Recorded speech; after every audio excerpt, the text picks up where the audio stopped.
자, 이번 시간에는 지난 시간에 이어서 부분집합에 대해서 공부해 보도록 하겠습니다. 자, 이번 시간에는 이 C, 컨테인에 대해서 공부해 볼 겁니다. 자, 컨테인이 무슨 뜻입니까? 포함하다라는 뜻입니다. 자, 그래서 컨테인의 그 앞글자 C를 이용해서 우리 집합 간의 포함 관계를 나타낼 수가 있는 연산자가 되는 것이죠. 그래서 이 집합이 저 집합에 포함이 된다, 되지 않는다, 이걸 나타낼 때 우리가 대문자 C를 사용을 합니다. 자, 예를 들어서 A라는 집합이 있는데 원소 나열법으로 나타내니까 1, 2, 3, 4, 5 이렇게 5개의 원소로 이루어져 있습니다. 그 다음에 B라는 집합은 조건제시법으로 자, x바 x는 6보다 작은 짝수. 자, 그럼 6보다 작은 짝수 한번 나타내 볼게요. 6보다 작은 짝수는 2, 4 이렇게 두 개가 있겠죠. 두 개. 자, 그러면은 지금 B에 있는 모든 원소 2와 4는 A에 다 존재를 합니다. 그래서 우리가 이럴 때 B에 있는 원소가 모두 A에도 존재할 때 집합 B가 집합 A에 포함된다. 이렇게 이야기를 하고 집합 B는 자, C자를 이용해서 집합 A에 포함됩니다. 이렇게 기호를 나타냅니다. 그리고 집합 B는 집합 A의 부분집합이라고 합니다. 부분집합. 지금 집합 B가 갖고 있는 원소가 집합 A의 일부분이잖아요. 그래서 집합 B는 집합 A의 부분집합 이렇게 이야기를 한다는 거죠. 이게 새로운 용어랑 새로운 연산자니까 여러분들이 잘 알아두시기 바랍니다. 자, 예를 들어서 여기 또 있습니다. 집합 A는 1, 2, 3, 4, 5, 9. 자, 집합 B는 10의 약수다. 그럼 10의 약수 우리가 뭐가 있습니까? 자, 1 곱하기 10이 있고요. 그 다음에 2 곱하기 5가 있고요.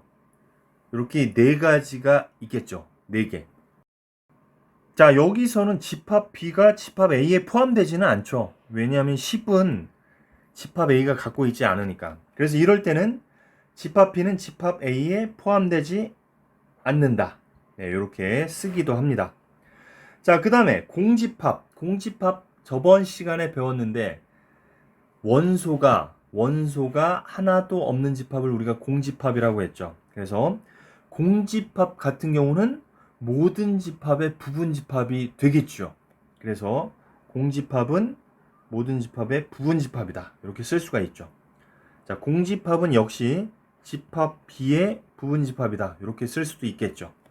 자, 그 다음에 집합 A와 집합 A. 똑같은 집합은 같은 놈의 나의 부분집합이다. 이렇게 이야기할 수 있겠죠. 그러니까 A는 A에 포함된다. 이렇게 써도 무방하겠죠.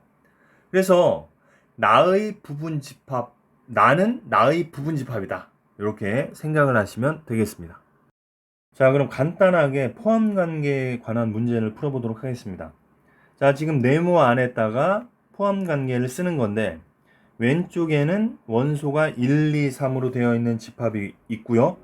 자, 오른쪽에는 x바 x는 5 이하의 자연수. 5 이하의 자연수면은 우리가 어떻게 되겠습니까? 원소 나열법으로 나타내면 1, 2, 3, 4, 5.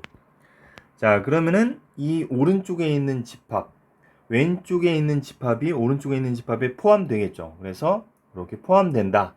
이렇게 써주면 되겠습니다. 자, 두 번째. 왼쪽에 있는 집합의 원소는 1, 2, 3. 오른쪽에 있는 집합의 원소는 1, 3, 5니까 포함되지 않는다. 이렇게 써주면 되겠습니다.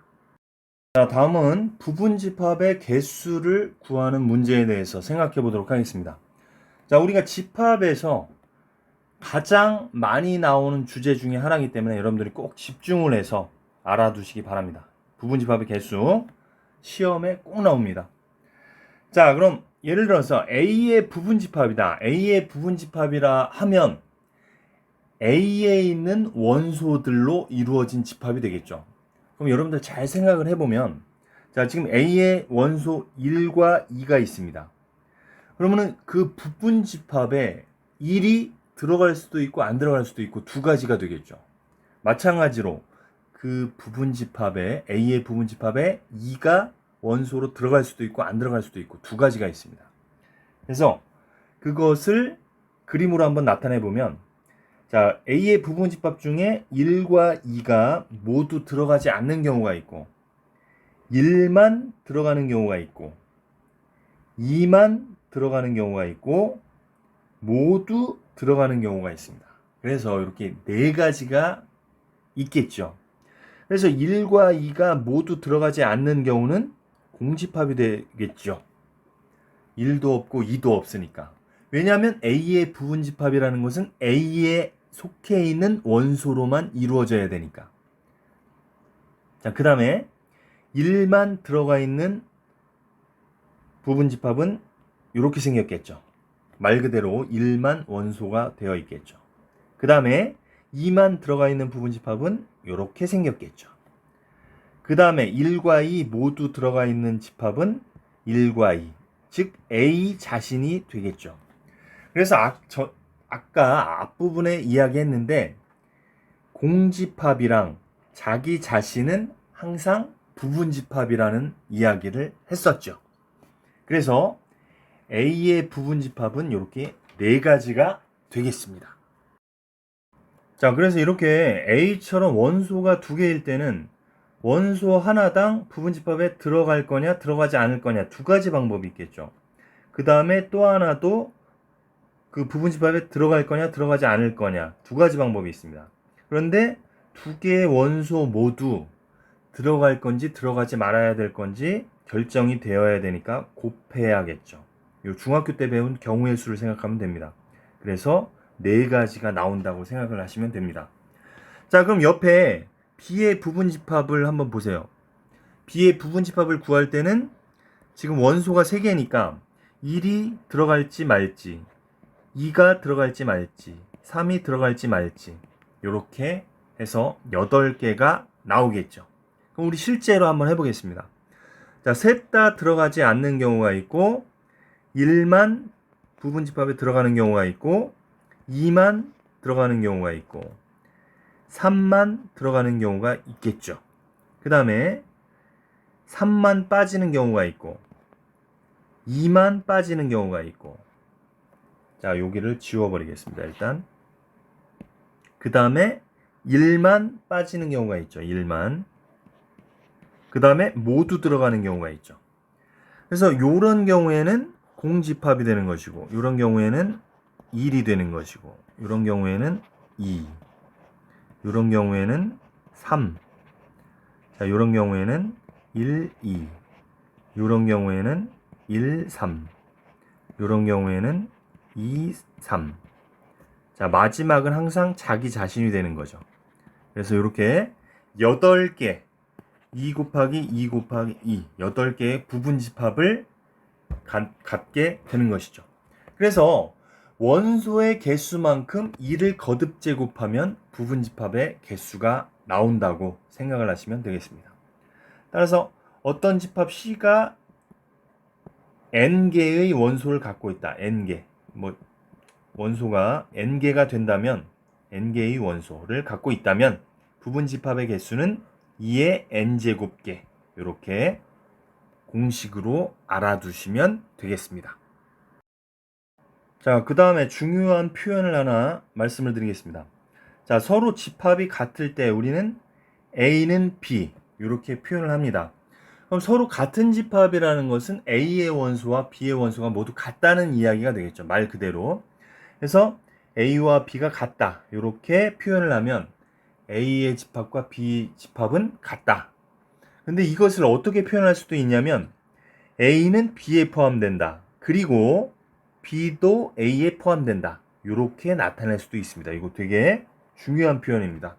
자, A는 B와 같다. 이렇게 표현할 수도 있고 A는 B에 포함된다. 그리고 B는 C에 포함된다.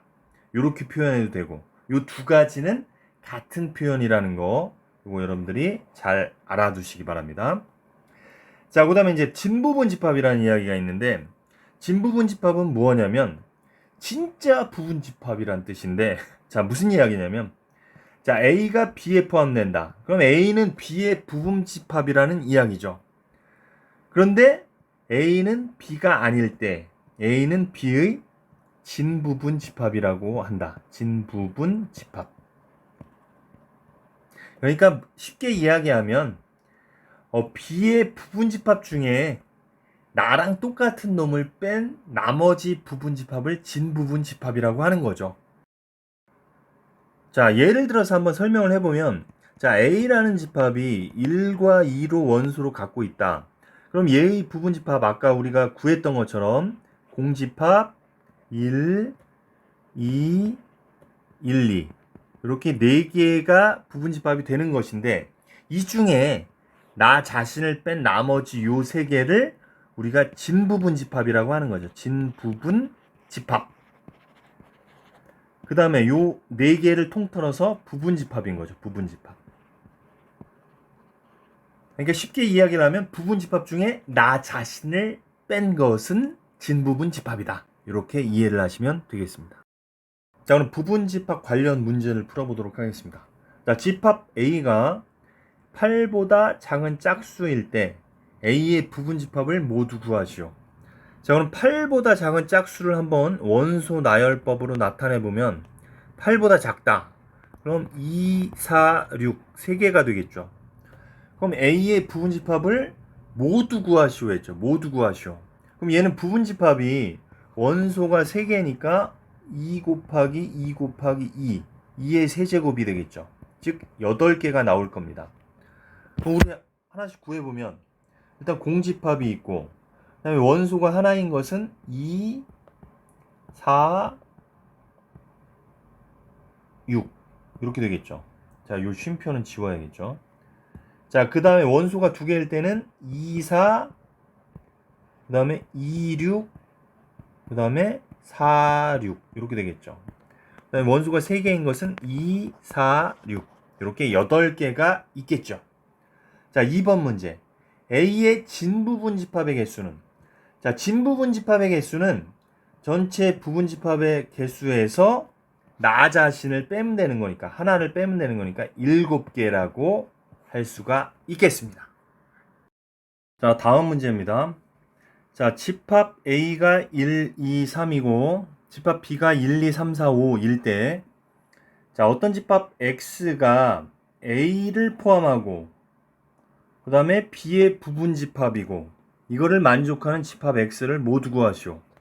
자, 우리 부분집합 문제 중에 가장 많이 나오는 유형 중에 하나입니다. 별표 하나 쳐놓고, 자, 지금 보면 집합 X라는 것은 집합 A를 포함하고 있어야 되니까 원소로 1, 2, 3을 무조건 갖고 있어야 됩니다. 그 다음에 집합 B의 부분집합인 거죠. X가 B에 포함되니까. 자, 정리를 하자면 집합 X라는 놈은 1, 2, 3을 모두 갖고 있어야 되는 거고, 그 다음에 B의 부분집합이 되어야 되는 거죠. 그러니까 B의 부분집합 중에 원소 1, 2, 3을 모두 갖고 있는 게 누구냐, 이렇게 생각을 하시면 되죠. 근데 우리가 B의 부분집합을 다 구하려면 원소가 5개니까 2의 5제곱 32개를 구해야 되죠. 그 중에 1, 2, 3이 포함되어 있는 것만 빼면 돼요. 그러면 그것만 세면 답인데, 우리 그렇게 하지 말고 지금 1, 2, 3을 모두 포함을 해야 되니까 얘들을 빼고 생각해보자 이거지. B의 부분집합 중에 1, 2, 3을 뺀 나머지는 4, 5 2개가 있겠죠.